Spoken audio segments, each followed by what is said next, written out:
हिंदू धर्म में तुलसी का विशेष महत्व है। शास्त्रों के अनुसार तुलसी के पौधे में मां लक्ष्मी का वास होता है और भगवान विष्णु को तुलसी अति प्रिय है।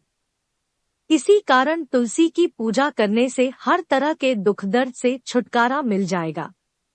इसके साथ ही जिस घर में तुलसी का पौधा होता है वहां पर कभी भी वास्तु दोष नहीं होता है। सुख समृद्धि के लिए तुलसी की पत्तियां, डंडी का खूब इस्तेमाल किया होगा। लेकिन क्या आप जानते हैं कि इसे तुलसी में लगी मंजरी को तुरंत हटा देना चाहिए। इससे तुलसी माता के सिर का भार कम होता है। जानिए इसकी पौराणिक कथा के बारे में।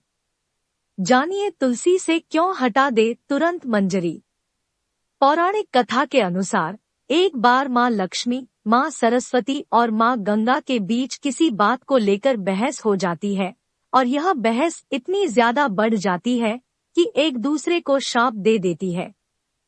गंगा मां ने माता लक्ष्मी से कहा कि तुमने मुझे नदी का वेग बनाया है तो मैं तुम्हें शाप देती हूँ कि तुम एक पौधा बन जाओ जो वृंदा बनकर बाद में तुलसी का पौधा बनी। तभी वहां मां पार्वती आ जाती है और कहती है कि आखिर आप लोगों एक दूसरे से क्यों लड़ रहे हो। मां गंगा कहती है कि लक्ष्मी मेरे ऊपर हंसी है इसलिए मैंने शाप दे दिया। इस बात पर मां पार्वती कहती है कि आप लोगों ने गुस्से में एक दूसरे को शाप दे दिया, लेकिन इस बात का भान है कि शाप के कारण कितना कष्ट झेलना पड़ता है। मां पार्वती कहती है कि 84 लाख योनियों में से 20 लाख योनियां वृक्ष और पौधों की है लक्ष्मी, तो आप बताएं कि एक बार पौधे के रूप में धरती में जाने के बाद आपको वृक्ष या पौधे के रूप में किस किस योनि पर रहना पड़ेगा। मां लक्ष्मी को अपनी भूल का पछतावा हुआ और उन्होंने मां पार्वती से सहायता मांगी और कहा कि कुछ ऐसा हो सकता है कि 20 लाख योनियों में से एक बार में ही छूट जाऊं।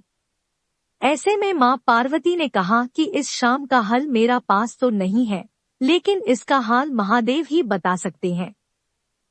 महादेव ही है जो हर तरह की योनि से छुटकारा दिला सकते हैं। तब मां पार्वती ने भोलेनाथ से कहा कि कोई ऐसा उपाय बताइए प्रभु कि मां लक्ष्मी तुलसी के बाद किसी अन्य योनि का दुख न भोगे। तब महादेव ने इस उपाय को बताया। कार्तिक माह में लक्ष्मी जी ने तुलसी के क्यारे के रूप में प्रकट हुई। कहा जाता है कि द्वादशी तिथि के दिन तुलसी के पौधे में लगी मंजरी को तोड़कर शालिग्राम को अर्पित कर दें। ऐसा करने से मां लक्ष्मी का पौधे की योनि से मुक्ति मिल जाती है और वह किसी अन्य पेड़ पौधे की योनि में नहीं जाती है और मोक्ष पा लेती है। इसके साथ ही ऐसा करने से व्यक्ति को मां लक्ष्मी सुख समृद्धि, धन संपदा, ऐश्वर्य का आशीर्वाद देती है। तुलसी मंजरी को भगवान कृष्ण को भी चढ़ा सकते हैं। ऐसा करने से मां लक्ष्मी के साथ कृष्ण भगवान प्रसन्न होते हैं।